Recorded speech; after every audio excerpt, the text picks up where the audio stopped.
صبح بروقت نمایندگان مقامات اجرایی حکومت دولتی و دیگر شخصان رسمی شهر ترسونزاده، مهمانان، معاون اول حاکم ولایت سرخندریا علیشیر امیروف و دیگر نمایندگان شهر و ناحیه‌های جمهوری ازبکستان را در نزد سرحد جمهوری تاجیکستان و جمهوری ازبکستان واقع در شهر ترسونزاده با صدای کرنه و سرنای گل و گلدسته‌ها استقبال گرفتند.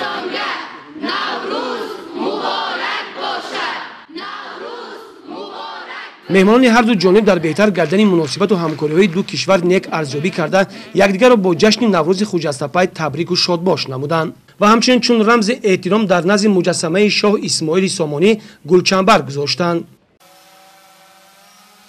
برنامه تئاتر کننده‌های اهل صنعت تاجیک و ازبک در ورزشگاه کارخانه وادی دولتی شرکت آلومینیوم تاجیک تالکا آغاز گردید.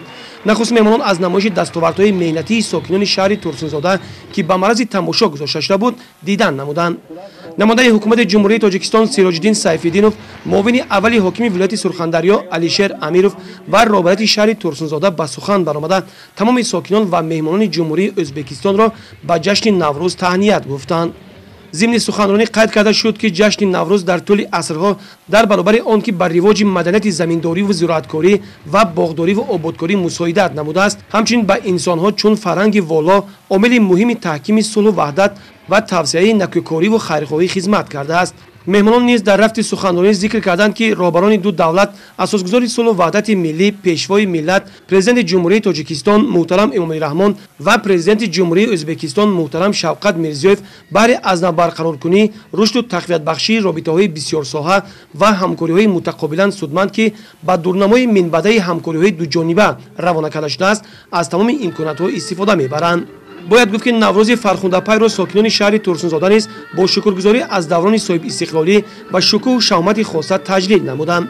برنامه تئاتر کننده‌های شعبه فرهنگ شهر و هنرمندان شناخته جمهوری تاجیکستان و ازبکستان تماشابینان زیاد را جمع آورده بود. چاره‌بینی تنتنوی شعبه فرهنگ شهر ترسونزاده با پیشنهاد بهترین رقص، صحنه، سرود، موسیقی، ایجادات فولکلوری با استفاده از سنت‌های قدیمی نیاگانمان خیلی جالب و خاطرماند بود. ساکنان پس از تماشای برنامه رنگین کنسرتی و نمایشگاه دستان ماهر هنرمندان که تا درگاه ادامه یافت اظهار قناعتمندی داشتند.